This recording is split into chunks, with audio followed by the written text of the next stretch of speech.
Sorry അവി, ഞാൻ അങ്ങനെ റിയാക്ട് ചെയ്യാൻ പാടില്ലായിരുന്നു. I am really sorry. Okay.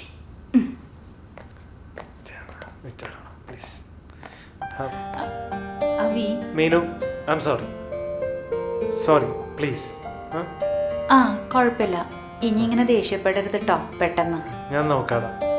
എന്നെ ഫോട്ടോഗ്രാഫി പഠിപ്പിച്ച് തന്നില്ല. ഇത് ഇണ്ട് പഠിപ്പിച്ചാ പോരെ? വാ.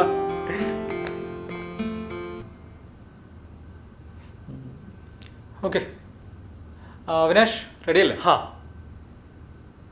ഓക്കെ, ചോദിച്ചോളൂ. ഒരു റിലേഷൻഷിപ്പിൽ ഏറ്റവും വേണ്ടത് അണ്ടർസ്റ്റാൻഡിങ് ആണല്ലോ. അതുള്ളത് കൊണ്ടാണല്ലോ ആൾക്കാർ ലവ് മാരേജ് ഒക്കെ ചെയ്യുന്നത്. പിന്നെ എന്തുകൊണ്ടാണ് ഡിവേഴ്സിന്റെ എണ്ണം കൂടുന്നത്? ഒന്നാമത് ഏതൊരാളെയും പൂർണ്ണമായിട്ട് മനസ്സിലാക്കാൻ ഭയങ്കര പാടാണ്. പാടാണെന്നല്ല, അത് നടക്കാത്ത കാര്യം അത് ആദ്യം മനസ്സിലാക്കണം. പിന്നെ രണ്ടാമത്തെ കാര്യം, നിങ്ങളല്ല നിങ്ങളുടെ പാർട്ണർ. രണ്ടുപേരും രണ്ട് വ്യക്തികളാണ്. അത് മനസ്സിലാക്കിയാൽ പകുതി പ്രശ്നങ്ങൾ കഴിഞ്ഞു. Very nice. അപ്പൊ നെക്സ്റ്റ്. അതും പറഞ്ഞ് താൻ ഇവിടുന്ന് ജോലി നിർത്തി പോകാൻ നിൽക്കണ്ട. തെറ്റെൻ്റെ ഭാഗത്താ. സോറി. Okay sir. ഗുഡ്.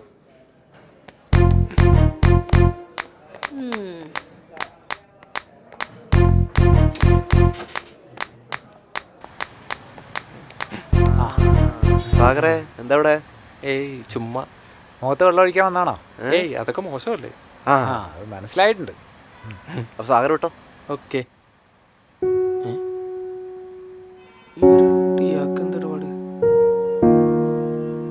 അവനത് കണ്ടാലോ?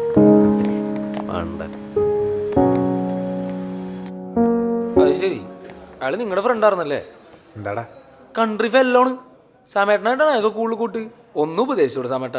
ഇപ്പൊ കൂടി ഉപദേശിച്ചേ ഉള്ളൂ, നന്നായിക്കോളൂ. ഇല്ലടാ അയാൾ നന്നാവും, ഇവനിപ്പോ നന്നാവും.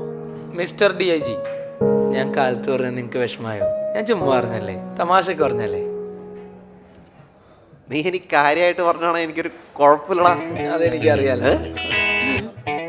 കഴിഞ്ഞ കഴിഞ്ഞ് എന്നാ പോയി പണിയെടുക്കട. ഓക്കെ. അല്ല മക്കളെ, നിങ്ങളെന്താ ഒപ്പിച്ചേ?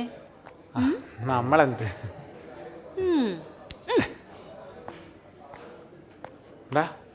നീ അയാളുടെ റെസ്റ്റോറൻറ്റിലേക്ക് പോകുന്നുണ്ടോ? എന്ത്? ഞാൻ വരില്ല. വൈ? അയാൾ വല്ല വിഷമം കറക്കി തരും, ഉറപ്പാ.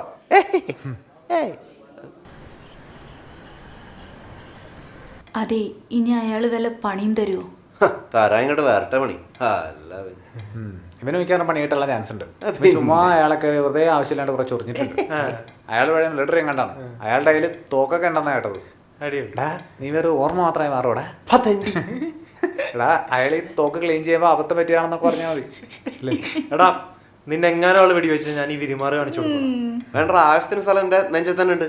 എല്ലാരും കൂടെ പറഞ്ഞു തന്നെ പേടിപ്പിക്കണല്ലേ? ആക്ച്വലി നീ പേടിക്കൊന്നും വേണ്ട, നീ ചെയ്തത് കറക്റ്റ് തന്നെയാണ്. അയാൾ അങ്ങനെ പെരുമാറാൻ പാടില്ലായിരുന്നു അല്ലേ? അപ്പൊ ആക്ച്വലി അയാളെ കൊണ്ട് സോറി പറയിപ്പിക്കേണ്ട നല്ല ആവശ്യമുണ്ട്. ഇവിടുത്തെ ശരിക്കുള്ള പ്രശ്നം എന്താ അറിയോ? അയാളുടെ ഹോട്ടലിലെ സ്റ്റാഫിനോട് പെരുമാറുന്നവര് അവനോട് പെരുമാറുകയാണ്. ഇങ്ങനെയുള്ള ആൾക്കാർ മനസ്സിലാക്കേണ്ട കാര്യം എന്താ അറിയോ? എന്താണ്? നമ്മൾ ആരും പെട്ടെന്ന് ജഡ്ജ് ചെയ്യാൻ പാടില്ല.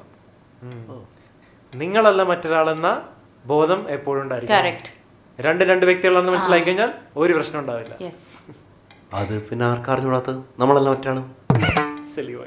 അതല്ല, നീ അല്ലല്ലോ അവൻ. അല്ല, ഞാനല്ല അവൻ. അവനല്ലല്ലോ നീ. അല്ല, അത്രേ ഉള്ളൂ. ഇത് മനസ്സിലാക്കി കഴിഞ്ഞാൽ ഒരു പ്രശ്നം ഉണ്ടാവില്ലെന്നാ പറഞ്ഞത്.